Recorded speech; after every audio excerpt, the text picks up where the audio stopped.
now. You're listening to eLearnChat, where talk is knowledge.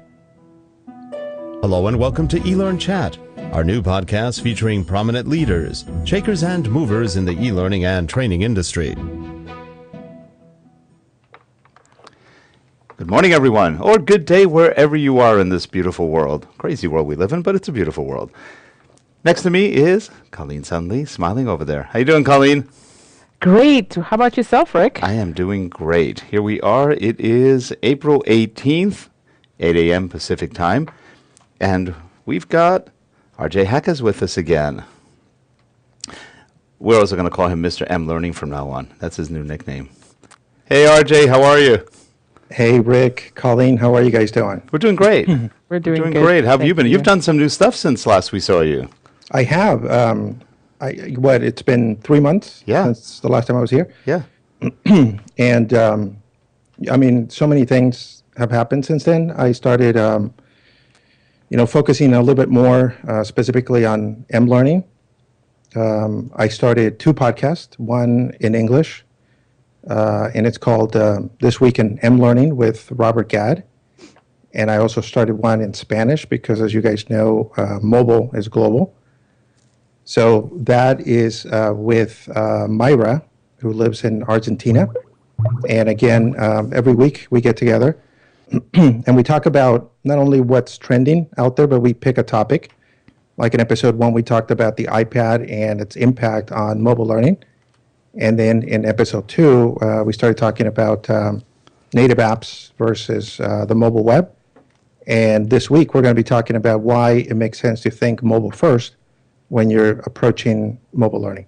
So, it's interesting you bring that up because as we work with clients, none of our clients are doing mobile yet, but they're starting to think about it. And they're starting to think about, are we doing this in Flash? Because I heard Flash doesn't work on mobile. So you're starting to hear comments like that. It's filtering down from the media into their brains of, so what are we going to be doing? And Flash, unfortunately, right now in mobile tends to be a no-no. What's your take on Flash, mobile, and that whole war between Apple and which Apple won, by the way? What do you think, or where do you think that's going? yeah, well, first of all, what you said, Rick, I hear a lot, right? So companies know they have to do something with mobile, with the mobile revolution, as I call it, because every statistic that comes out just goes to show that, mobile is where the action is at. And if you look at some of the stats, it shows that most people are going to begin, surfing the web using a mobile device, and it's not a secondary device to their desktop. In many cases, is their only device. One of the things that Myra and I were talking about our countries, I'm from Mexico, she's from Argentina, we said that perhaps this mobile revolution actually means that in some of these countries, people will skip the whole e-learning and then just jump directly to mobile learning because those are the devices that they're having. So having said that, there are many challenges, and I blogged about them yesterday.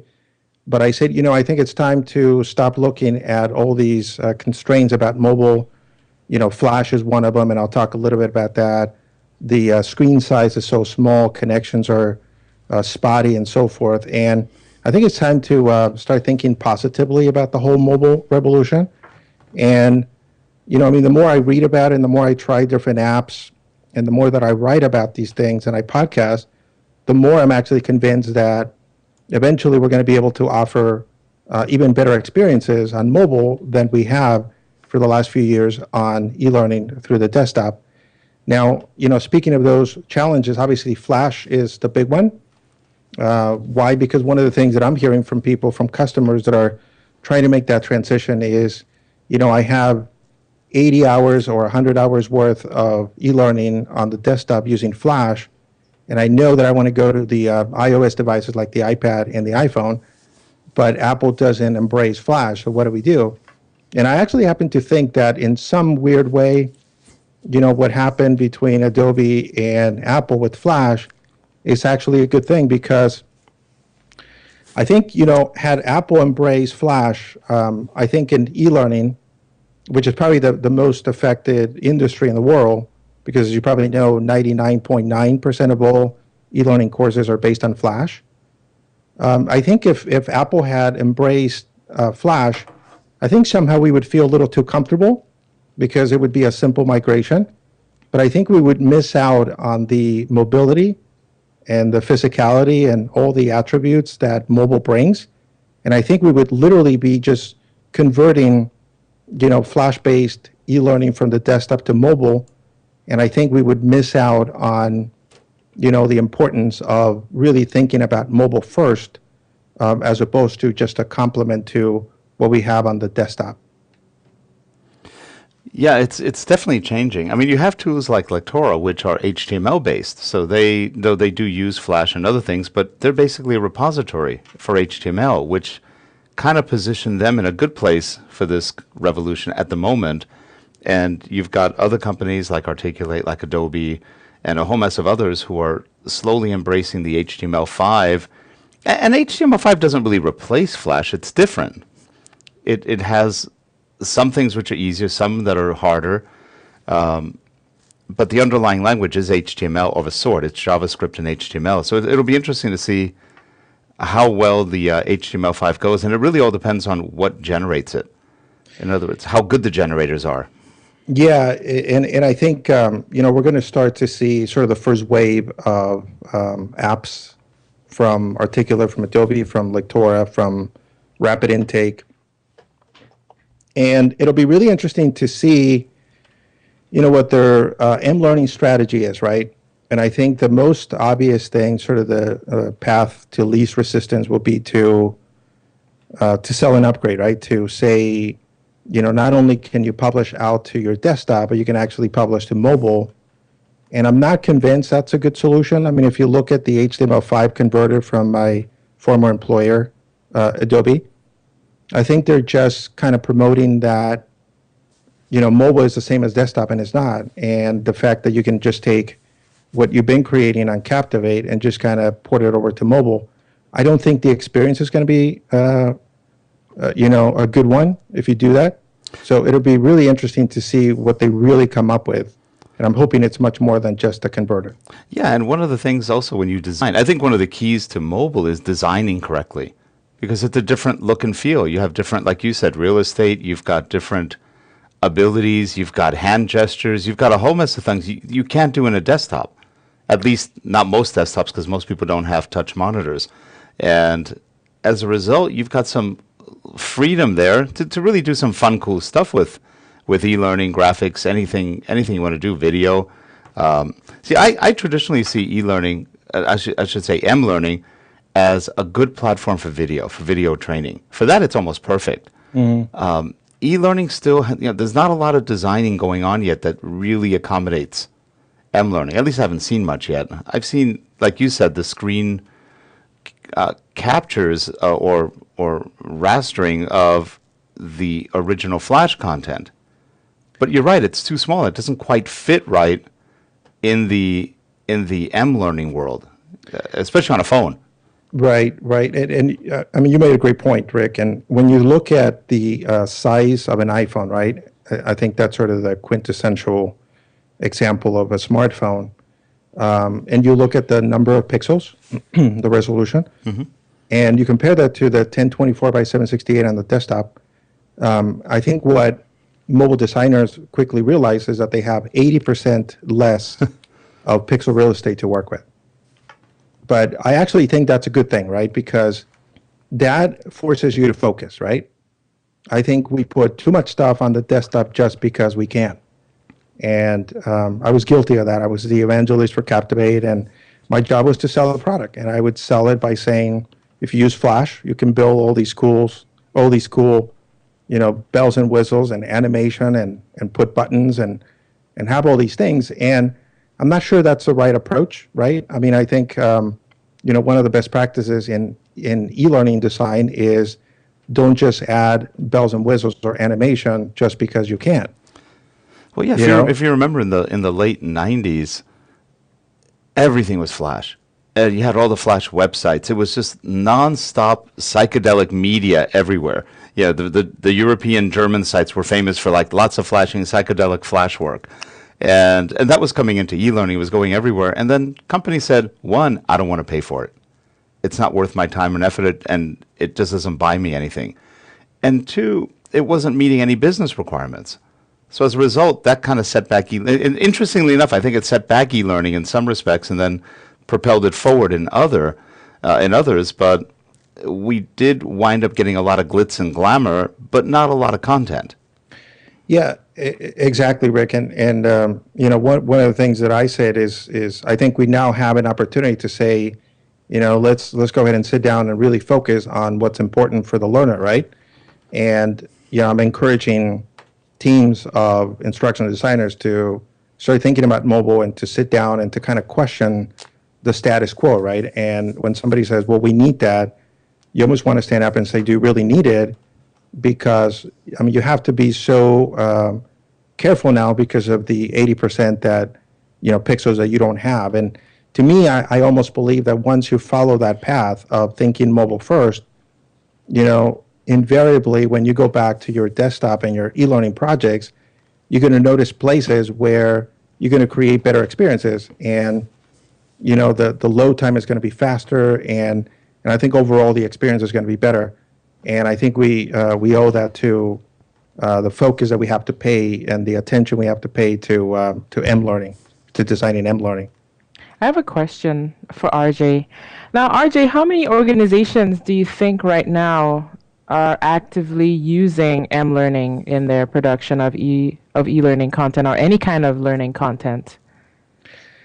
A good question, Colleen, and I would say very few. I think companies are beginning to realize, as Rick said, that this is a platform that they need to embrace. This is something they need to have a strategy for. And I also think that they're starting with just a mobile web in general, but I think that will propagate across, the learning organizations and the user assistants and all that. So we don't see many examples, but I think, that's exciting too, right? Because I think we're at this point where it's almost the beginning of that revolution, and we want to be a part of it. But I think, people are realizing that there are tons of devices out there, and I'm encouraged by what I read that companies are, starting to design for mobile with a device agnostic approach, right? As opposed to maybe going the app route where they have to design for iOS, for Android, for Windows and all that. They're saying, hey, the mobile web is probably a better choice because if we use things like responsive web design, we design once and then we publish out to many. So I think with time, we're going to see more and more companies begin to come out and give us some case studies on mobile learning. Now, RJ, one of the things that's kind of an issue with mobile learning right now is that I don't know of too many LMSs that support mobile learning in terms of the way, even if you're launching it, let's say, on an iPad with the Safari browser in it, I don't know if they really have that ability to do the wrappers and everything else like they do on a regular desktop. Do you know anything about that? I do, Rick, and there's a project called Tin Can, and at some point we're going to bring in some people from that team over to the podcast. But I think what's happening with LMSs and tracking is really interesting. I think this mobile revolution thing sort of surprised us all, and I'm not sure if anybody was ready for it. And tracking is going to be a major issue. I talked to people who are embracing AICC, and they actually claim that it's better for mobile than SCORM is. It's simpler. Which would be really interesting. It's simpler. It's simpler, yeah, because of the protocols.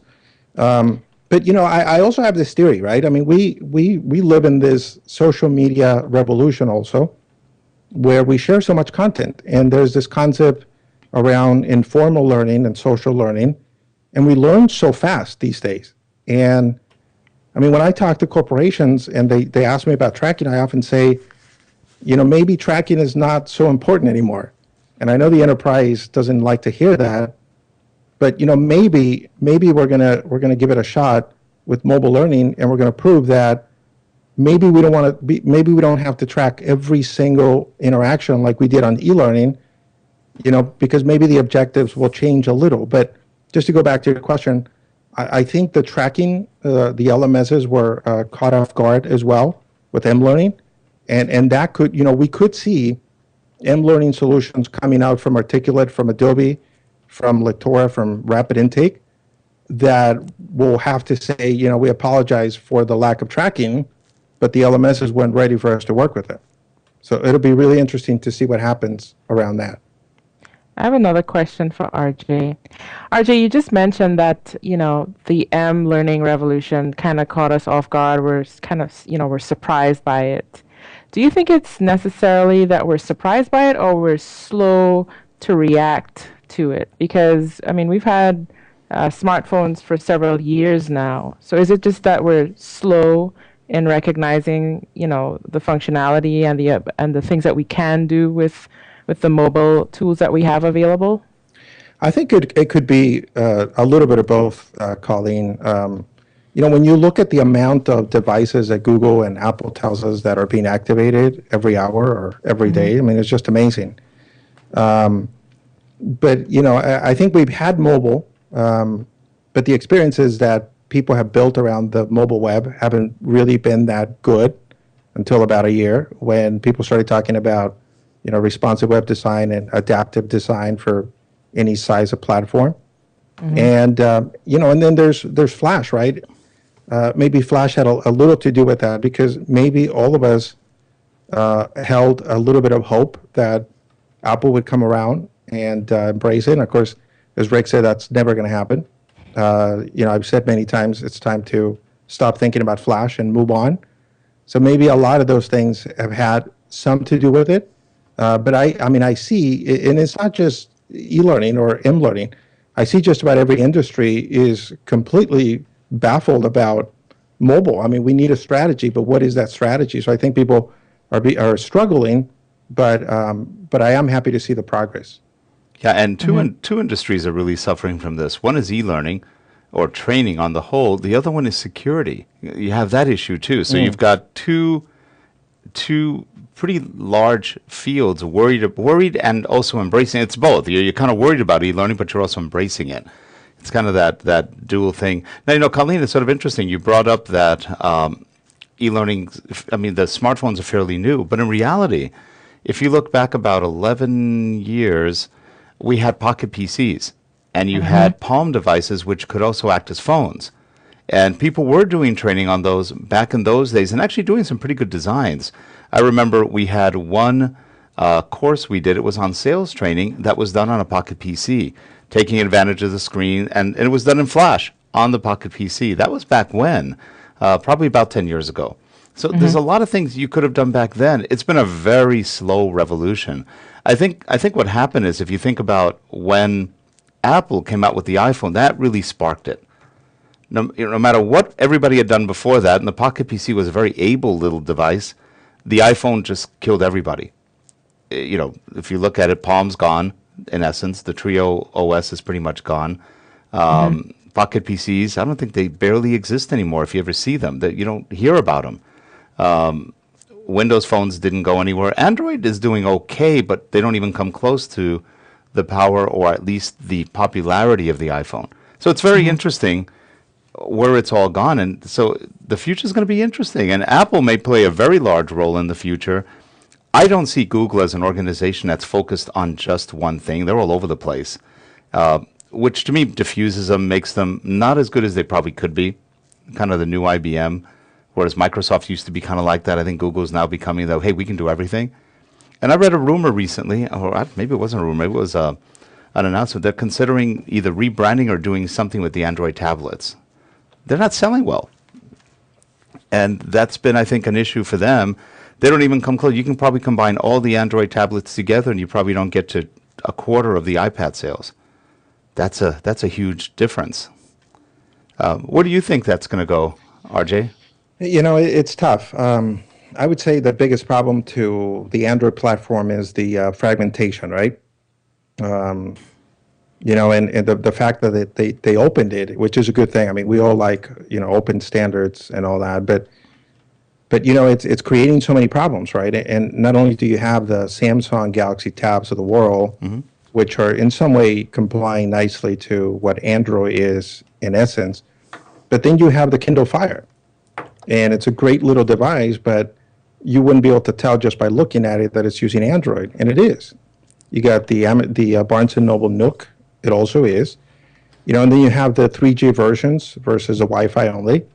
And if you own an Android tablet, you know the frustration when you see on Twitter that there's an update for the OS, and you don't get it. And you have to wait a week, sometimes 2 weeks. That's a great point, RJ, That's because I know so many people that are ticked off because they buy a phone. I was one of them. I had 4 iPhones, and I finally switched to Android. That lasted 5 months. I hated that Android phone. I went back to iPhone. I just took the loss and went back to the iPhone. I had the Droid Bionic, a complete failure of a phone for Motorola. It didn't go anywhere. It wasn't that good a phone. The phone broke all the time. And I've got friends who've got I believe it's the Nexus, the new one, and that's always breaking. Or maybe it's a Razer. They have a lot of problems. And so you're going, okay, wait a minute. And none of them are on the same OS. So, wait a minute, I want ice cream sandwich, but I can't because I'm 2 levels back because this particular phone doesn't support it. And you're right, that creates a lot of problems for everyone and irritation, I think. And I think that's where Google kind of blew it. And Apple, as much as nobody likes their control, they do a good job by controlling it. They really do. It's interesting. I didn't like the control, but now I'm starting to appreciate it. And it's really interesting, and I say this very carefully, but there was a tweet that I sent, and there's this service, and it came back telling me that I had lost like 23 people because of that tweet. So I'm always careful when what I say when I say that, but it's funny, right? Because back in the PC revolution. No, hold on. You've got to. What was that tweet? Yeah, that was a good one. Let's lose more people. I know. So back in the PC revolution, the whole walled garden that Apple built around the Mac, not allowing other people to create hardware for it, didn't work. And we all know what happened. I mean, Microsoft dominated the PC industry with I think 96% versus 4%. But I don't know, right? I mean, we look at the tablet industry, and we look at the mobile industry, and it's almost the opposite. It's almost as if, I mean, love it or hate it, Apple, when there's an update to the OS, we all get it at the same time. Mm-hmm. And, and if you talk to any developer, any app developer, they always pick iOS to develop. Why? Because that's where the money is. They like that control environment, and there are more apps, and that's where the action is. That's why apps like Flipboard, don't make it to Android. And we all hate it. I mean, I bought the Motorola Zoom. I was so excited. I still like it. I was so excited that I wrote a post saying 10 things the Motorola Zoom does better than the iPad. Mm-hmm. And it was highly retweeted. And I loved everything about the Android OS, but I got tired of going to the store again and again looking for tablet optimized apps, and I couldn't find it. And I think that's a huge frustration for the Android community, and that's something that, whether you like it or not, that's something we get from Apple. Yeah, and I find that the quality of apps on Android, there are some really good ones that have imported, but on the whole, they're not that good.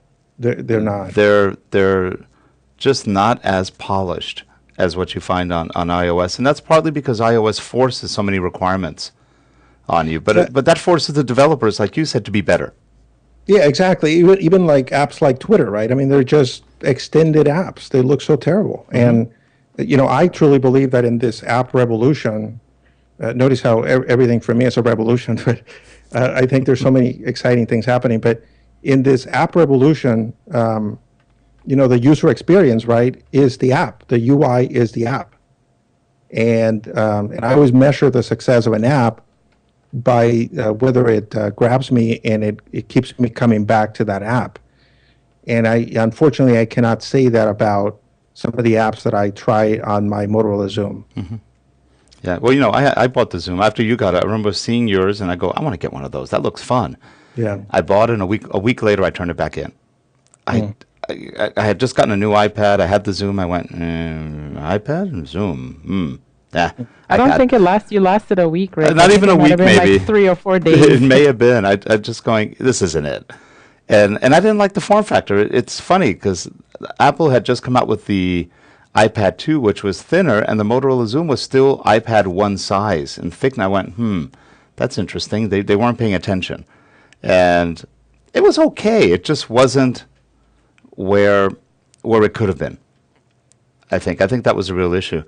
I also have some, and this is my issue, but I have some accessibility issues with Android. Those fonts are really small, and you can't really change them you can on the Captivates. They're really good. You can make fonts any size right out of the box, but not with the Motorola ones. And when I had my Droid, I could read it, but I had to really strain to read it. Whereas with my iPhone, I have no problem. Smaller screen, but I could read it better than the 4.5-inch Android one. Weird. Yeah, I mean, there are definitely many issues, and I think from any angle that we look at it, Apple should get much more credit, I think, that we give it. They do things right. The iPad was revolutionary, to say the least. The iPad 3 is just amazing because I think it's showing us that, we are now beyond just consuming content. Yeah. And we're actually at a point where I am beginning to feel that post-PC revolution now because I can do a lot of things on my iPad. Hey, RJ, that's a good point. You like graphics. You're good at Photoshop. You're good at most of the tools. I find that I'm using Photoshop where I used to use it 90% of the time for everything. I'm almost down to 10%. Now, that's, for me, a radical shift. I'm using iPad apps to do very simple conversions and graphics. I'm using PowerPoint more and more to do graphics because I can kick it out way faster. Yeah. And only if I want real control do I go to Photoshop, and I don't need it all that often. It's interesting. That's just me. But I've talked to other people who are doing the same thing. And especially if you're a photographer. If you like photos, man, there's some great apps like Snapseed, like Photogene, that do an incredible job. I bought a couple of apps last night, which I think I tweeted to Colleen. I may not have. I was half asleep when I bought them. But one of them was Filmic, Filmic Pro, Filmic Pro, which allows your iPad or iPhone, I think in this case, it was more the iPad, to become like a real video camera. You've got frame control, exposure control. That's pretty cool for $2.99 or $3. That wasn't bad. And there's another one called Almost DSLR.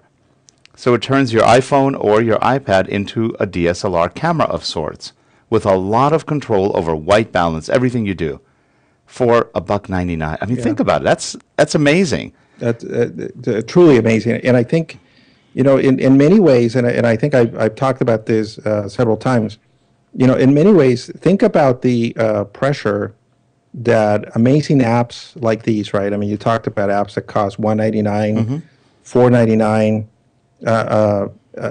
Avid Studio, right, which is extremely powerful on the desktop. I have it on my iPad. It was $6.99. I know. I have it too. Photoshop Touch is $9.99, I think. And I think it's overpriced. Yeah, it could be. But think about the the user expectations, right, and the impact that it'll have on companies like Adobe who create amazing software, no doubt. But it costs $1,000. Right. And, you start to kind of question, do I really need Adobe Photoshop, the Pro version?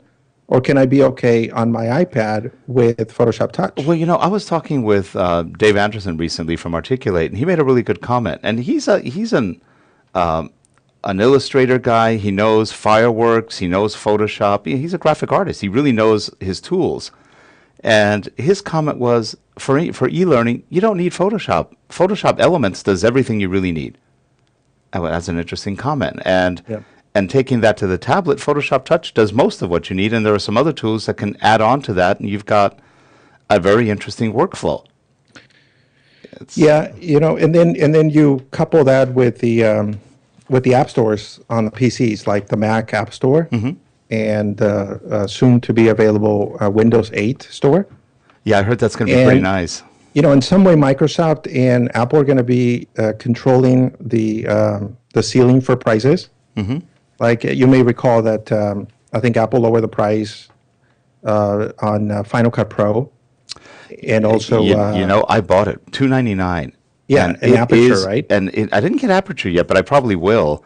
$299, and Logic is down to $200. Logic Pro, which is a really Right. good audio program, that's awesome. And $299, I like Final Cut Pro, the new one. In fact, I'm liking it better than Sony Vegas, which has been my favorite for 10 years. That's interesting. And why do I like it better than Vegas? It doesn't do as much yet, but I like the interface better. It's clean. It's a beautiful, clean interface that nobody else in the industry has. So Apple, once again, scores on simple things. And I'm not a fanboy. I mean, I like Apple, but it's interesting. They're really doing some stuff that's forcing the whole industry to change. Yeah, absolutely. All the app stores are forcing, Now- things to change in big ways. Now, RJ, on the other hand, and Colleen, what do you think about the fact that lowering the price so much on the apps is also limiting to a certain point the quality of software because the vendors can't really make a lot of money? I mean, they could if they sell millions of them, but they may not. So if you spend hundreds of thousands or $1 million developing an app, but you only sell 1,000 of them, you've lost money. Because that is what's different about this particular environment, that the cost of development may be more expensive than some of what the app revenues are. Any ideas? Was that for me or for Colleen? Either one. Okay, so I'm going to say that that it's actually a good thing because it forces companies to innovate more. I think back about the music industry, right? When we used to be forced to buy an entire CD. True. And then suddenly Apple comes out and says, you can now buy a song for 99 cents. And I remember the artists were pretty upset. But to me, I think it forces them to put out better quality, right? I mean, if my favorite artist can step it up and put 16 amazing songs, I will buy the whole album. Mm-hmm.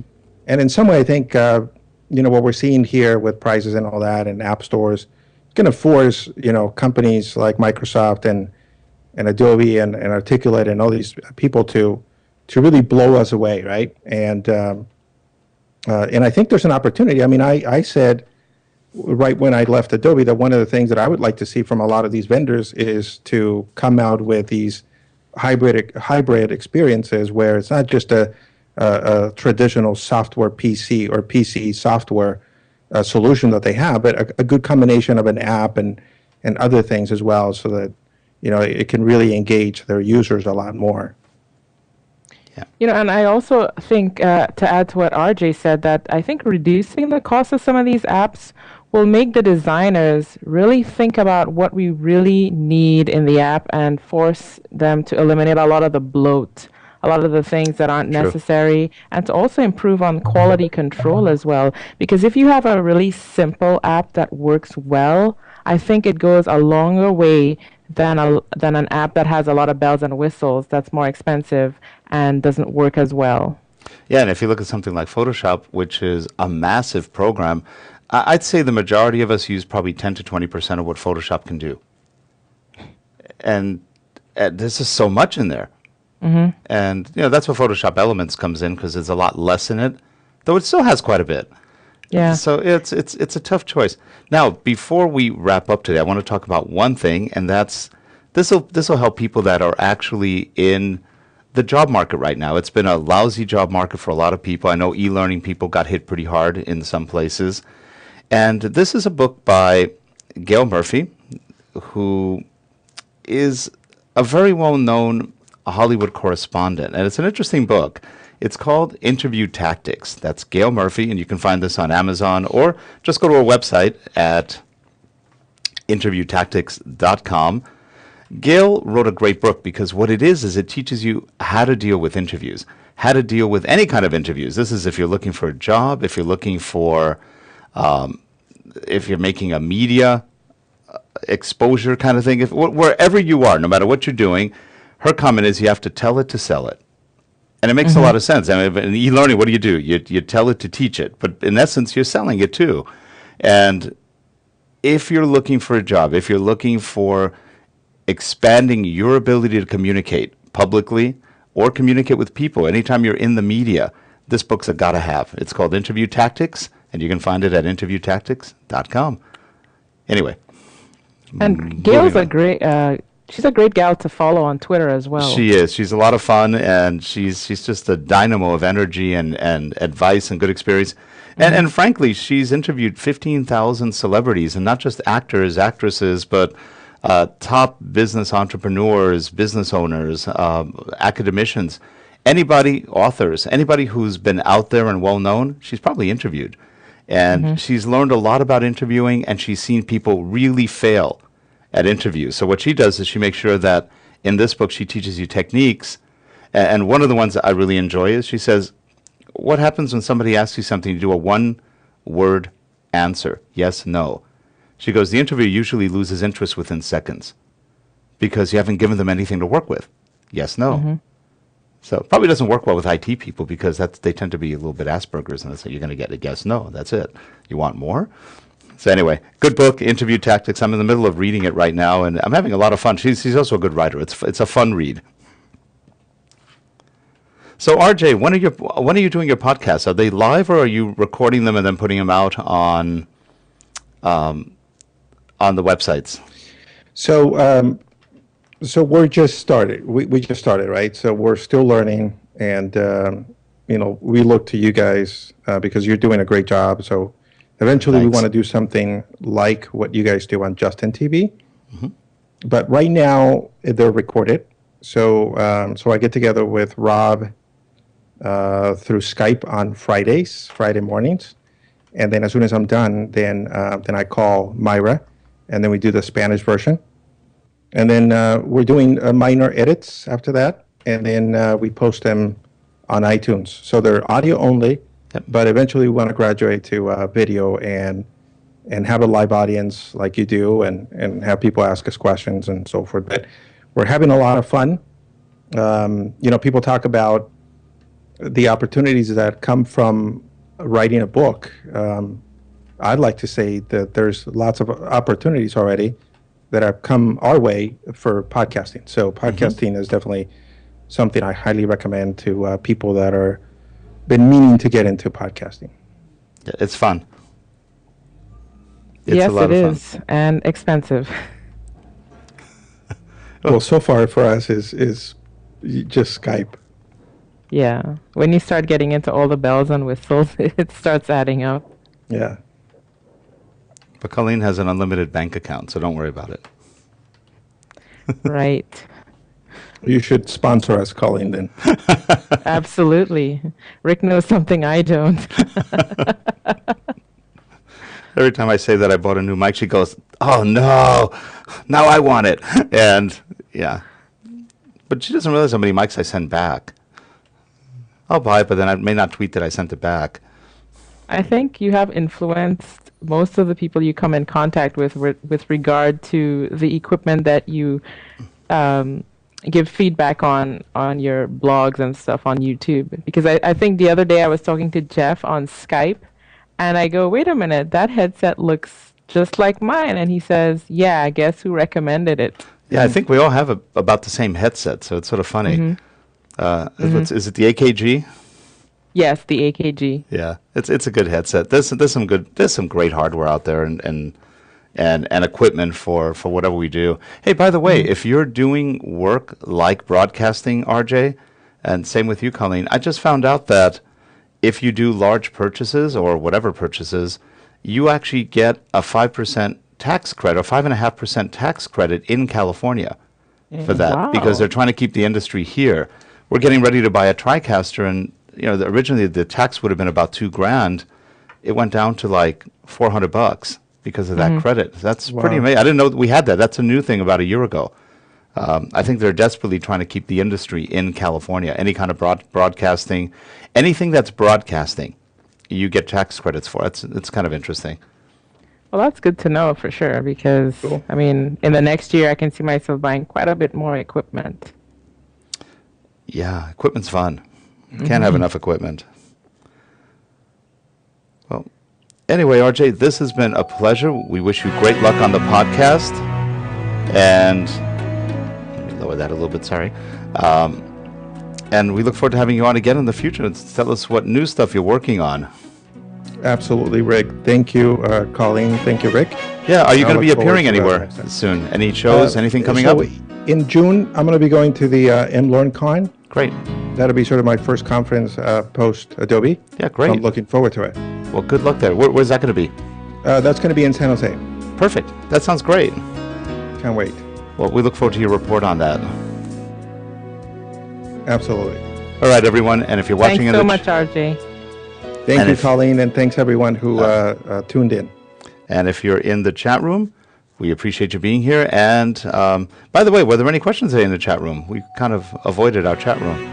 No, I think today they were pretty much in consent. They pretty much agreed with whatever we were talking about, especially with regard to that tracking issue that RJ mentioned earlier about tracking, training, etc. A lot of them were in agreement with regard to, where that was heading. Sounds good. All right, great. Well, goodbye, everyone. We'll see you next week on eLearnChat. Have a good one. Thanks, everybody. Thanks, everyone.